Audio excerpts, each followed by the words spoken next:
Hello students, कैसे हैं आप लोग।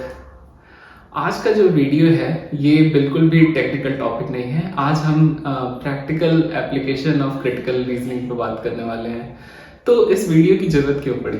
देखिए, मैंने अपना जो पुराने प्लेलिस्ट है अपने फ्रेंड से, अपने स्टूडेंट से और बाकी लोगों से शेयर किया, तो उनका एक फीडबैक मिला कि अगर हम ये चीज़ एज अ सब्जेक्ट नहीं पढ़ रहे हैं या किसी एग्ज़ाम की तैयारी नहीं कर रहे हैं, बैंक पीओ, एमबीए, जी मैट, क्लैट, इनकी तैयारी नहीं कर रहे, तो हमें क्रिटिकल रीजनिंग की मतलब ज़रूरत महसूस नहीं हो रही। बात तो उनकी सही थी।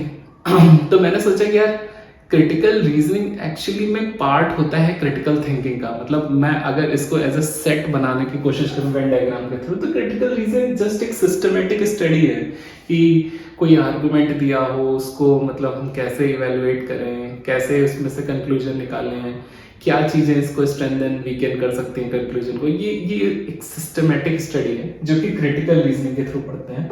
पर क्रिटिकल रीजनिंग इटसेल्फ ये पार्ट है क्रिटिकल थिंकिंग का। और क्रिटिकल थिंकिंग ये एक ऐसी चीज है जो ह्यूमंस में मतलब इनेट होती है, किसी में बहुत कम होती है और किसी में बहुत हाई लेवल की होती है। और अगर आप इसे नहीं भी पढ़ेंगे तो भी over the period of years अपने एक्सपीरियंस से आप ये चीज़ डेवलप कर सकते हैं। लेकिन अगर आप अवेयर हैं, अगर आप कॉन्शियस हैं इस चीज़ के बारे में, या आपके टीचर्स ने आपको अच्छी मतलब फाउंडेशन दे दी है स्कूलिंग में, तो ये काफ़ी मतलब आपके लिए काफ़ी फायदेमंद हो जाता है। ताकि बाकी की जो आपकी लाइफ है, ये जो पूरा प्रिपरेशन पीरियड है, या इनफैक्ट इसके बाद जब आप जॉब भी या कुछ बिजनेस भी करोगे, कुछ भी करोगे, तो भी आपके रियल लाइफ में हेल्प करेगा। चलिए कुछ एग्जाम्पल से स्टार्ट करते हैं। पहला एग्जाम्पल मैं आपको अपनी रियल लाइफ से बताऊंगा। मैं जब न्यू दिल्ली में था, मैं वहाँ कनॉट प्लेस एक जगह है, ऐसा गोली से मतलब पूरा बिल्डिंग्स हैं इस शेप में। मैं जब वहाँ गया तो वहाँ एक शॉप थी नेचुरल्स की। मैंने नेचुरल्स की आइसक्रीम खाई और खा के इतनी अच्छी लगी कि मेरे मुंह से निकला ये दुनिया की बेस्ट आइसक्रीम है। और मैं क्या, हम सभी लोग इस टाइप के क्लेम्स करते हैं अपनी ज़िंदगी में कई बार कि यार ये तो दुनिया की बेस्ट बाइक है, ये दुनिया का बेस्ट इंसान है, या कुछ भी मतलब हम सुपरलेटिव ले जाते हैं उसको, बेस्ट, वर्स्ट या कुछ भी इस टाइप के क्लेम करने लगते हैं।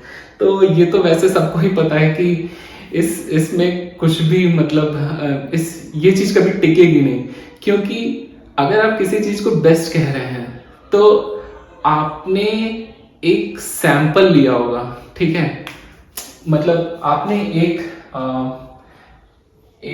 पूल लिया होगा जिसमें दुनिया के सारे आदमी हैं, ठीक है। और उन आदमियों में से आदमी औरत जो भी हैं, जितने भी लिविंग बींग्स हैं, आपने उनमें से कह के बताया कि ये बेस्ट है।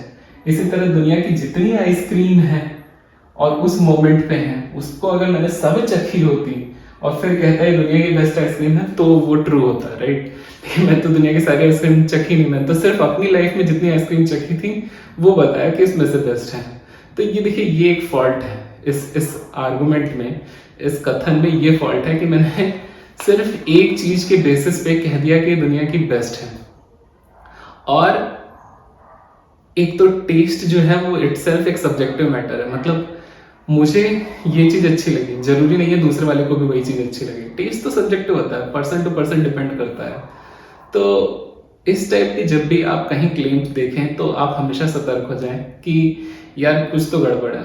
और ऑल्दो बहुत लोग ऐसा करते होंगे, लेकिन अगर आप नहीं करते, कहीं ऐसी चीज़ें सुनते हैं, तो हमेशा आपके दिमाग में घंटी बननी चाहिए कि गोलमाल है भाई, सब गोलमाल है, ठीक है। तो ये एक मेरी रियल लाइफ में था एग्जाम्पल, ठीक है। तो अब दूसरा एग्जाम्पल लेते हैं रियल लाइफ।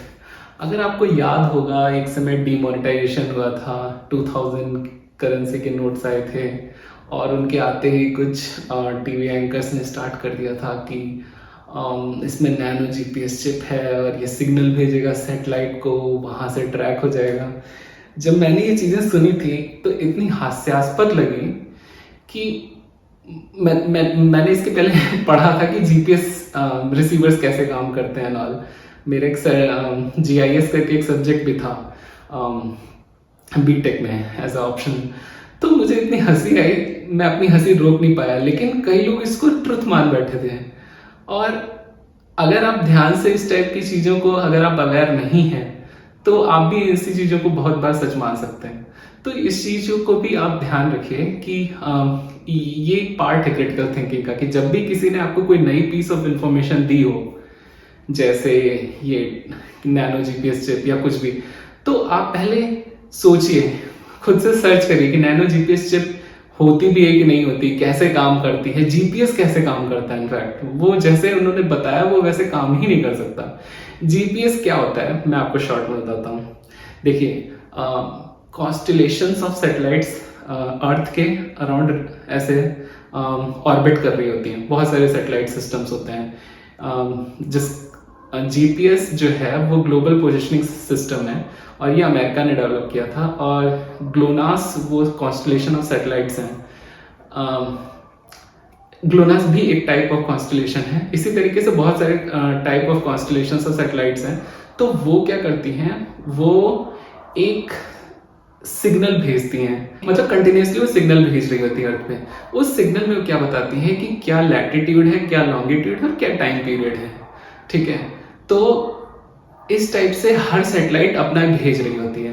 तो हमारे मोबाइल फोन में या कोई भी इस टाइप के जीपीएस इंस्ट्रूमेंट में एक छोटी सी चिप लगी होती है, जीपीएस चिप। वो क्या करती है, बेसिकली आपका जिस टाइम पे, मतलब जिस भी टाइम पे सेंड हुआ है, और लैटिट्यूड, लॉन्गिट्यूड, ये सब चीजें लिखी रहती हैं, ऑल्टीट्यूड भी रहता है। तो ये सारी चीजें वो लेती हैं, और फिर हमको ये पता है बेसिक से कि डिस्टेंस होता है स्पीड इनटू टाइम, राइट। आपको पता है स्पीड, जो भी ये इलेक्ट्रोमैग्नेटिक वेव्स हैं, इनकी स्पीड होती है लाइट की स्पीड 3.3 × 10⁸ मीटर पर सेकेंड, है ना। और आपको पता है कि ये स्पीड हो गई, और जिस टाइम पे उसने इमिट किया और जिस टाइम पे आपको मिली, आप उससे कैलकुलेट कर सकते हैं टाइम कितना लगा। तो आप उससे डिस्टेंस पता लगा सकते हैं सैटेलाइट्स का। ठीक है, तो डिस्टेंस हो जाएगा स्पीड इनटू टाइम। जिस टाइम पे आपको मिला अगर वो t1 था, और जो यहाँ टाइम मेंशन जो t0 है, तो t1 - t0 आप कर सकते हैं, टाइम लगा, स्पीड से मल्टीप्लाई करके आप ये पता लगा सकते हैं सैटेलाइट की डिस्टेंस क्या है आपसे। आप इसी तरह अगर एक और, मतलब आपको बेसिकली 3 सैटेलाइट चाहिए जिसको आप ट्रायंगुलेट करके अपनी एग्जैक्ट लोकेशन बता सकते हो, और फिर एक सैटेलाइट और चाहिए होती है जिससे आप अपना एरर करेक्शन कर सकते हो इस टाइम में, क्योंकि टाइम का सिंक्रोनस होना भी बहुत जरूरी है। तो ये सब सारी डिटेल्ड चीजें हैं, मैं इसमें नहीं जाऊंगा। तो इन शॉर्ट होता है कि जीपीएस एक पैसिव सिस्टम होता है, ये सिर्फ रिसीव करता है, कैलकुलेट करता है और इस तरीके से वर्क करता है। ये अपलोड नहीं करता डेटा सैटेलाइट्स पे कभी। उसके लिए इसको पास बैटरी चाहिए होगी, ठीक है, और मतलब एक सिस्टम बनाना होगा जिसमें बैटरी लगेगी और वो फिर इसको भेजेगी सैटेलाइट तक, क्योंकि काफी ऊपर तक जाना है। तो ये सब नोट्स में नहीं हो सकता पॉसिबल, ठीक है, गिवन द चिप। तो मॉरल ऑफ द स्टोरी ये है कि इस टाइप की जब भी आप कोई न्यूज सुनिए, पहले उसको एनालाइज करिए, उसको देखिए कि क्या ये सही कह रहा है कि नहीं कह रहा, और फिर आप उस पर बिलीव करिए। इनफैक्ट सुप्रीम कोर्ट ने भी कई बार कह दिया है कि हमारे न्यूज़ चैनल पे बहुत सारी फेक न्यूज़ चल रही हैं। गिवन सोशल मीडिया भी अब तो हर जगह इतनी ज़्यादा फेक चीज़ें चल रही होती हैं कि आइडेंटिफाई करना भी मुश्किल हो गया by human beings and machines. बहुत सारे लोग भी हैं इस पे जो काम कर रहे हैं। तो इस वजह से क्रिटिकल थिंकिंग हमें ये टूल देती है कि हम अपने आप को सेफ रख सकें ऐसी गलत खबरों से। तो तीसरा एग्जांपल मैं देना चाहूँगा अपने रियल लाइफ से। एक बार एक आंटी मिली, उन्होंने मुझसे कहा कि टीवी देखने से मेरा बेटा बिगड़ रहा है। मैंने पूछा टीवी देखने से कैसे बिगड़ रहा है आपका बेटा, मतलब टीवी में तो बहुत सारी चीज़ें आती हैं। तो कह रही नहीं, टीवी देखने से उसका बिहेवियर एकदम वायलेंट हो गया है। तो मैंने कहा आप उसे वायलेंट चीज़ें क्यों दिखा रही हैं? तो कह रही नहीं, वो वायलेंस ही आजकल हर जगह आता है मूवीज में, हर मूवीज में डिशुम डिशुम यही सब चल रहा होता है। तो मैंने कहा कि लेकिन आंटी टीवी की जरूरी थोड़ी ना कि इफेक्ट आपके बच्चे पे पड़े, मतलब पड़ भी सकता है, तो पर उसी चीज का इफेक्ट क्यों पड़ेगा? तो वो कह रही है क्यों, टीवी पे एडवर्टीजमेंट्स में इतना पैसा खर्च होता है, क्यों खर्च होता है? अगर उसका असर नहीं पड़ रहा होगा तो मतलब उनको पता है ना, जब एडवर्टीजमेंट्स कंपनीज को कि हम इस पे पैसा खर्च करके ऐड दिखाएंगे तो लोग खरीदेंगे, असर पड़ रहा होगा तभी। इसी तरह अगर ये वायलेंस भी दिखाया जा रहा है तो इसका असर पड़ रहा होगा बच्चों पे। लेकिन यहाँ पे समझने वाली बात थी कि उन्होंने सिर्फ एक पर्टिकुलर चीज पकड़ी कि अगर टीवी एडवर्टीजमेंट्स का असर पड़ रहा है तो टीवी पे दिखाई जाने वाली हर चीज का असर पड़ेगा। ऐसा हो जरूरी नहीं है, ठीक है। हाँ, अगर बच्चे में पहले से ही थोड़ी इस टाइप की बिहेवियर है कि वो वायलेंट हो सकता है तो टीवी बस उसको एग्रीवेट कर रही है, उसको बढ़ा रही है। लेकिन ये कहना कि टीवी की वजह से ही बिगड़ रहा है, ये तो गलत है। टीवी में इतने सारे प्रोग्राम्स आते हैं, आप सब मत देखने दीजिए, बहुत सारे प्रोग्राम्स हैं, मतलब आप उसको फिक्स कर सकती हैं या कुछ भी। इनफैक्ट टीवी ही मत देखने दीजिए, आप उसको डेफिनेट कुछ यूट्यूब के प्लेलिस्ट दिखा दीजिए, शायद उनको मेरी वीडियो देखने की जरूरत है।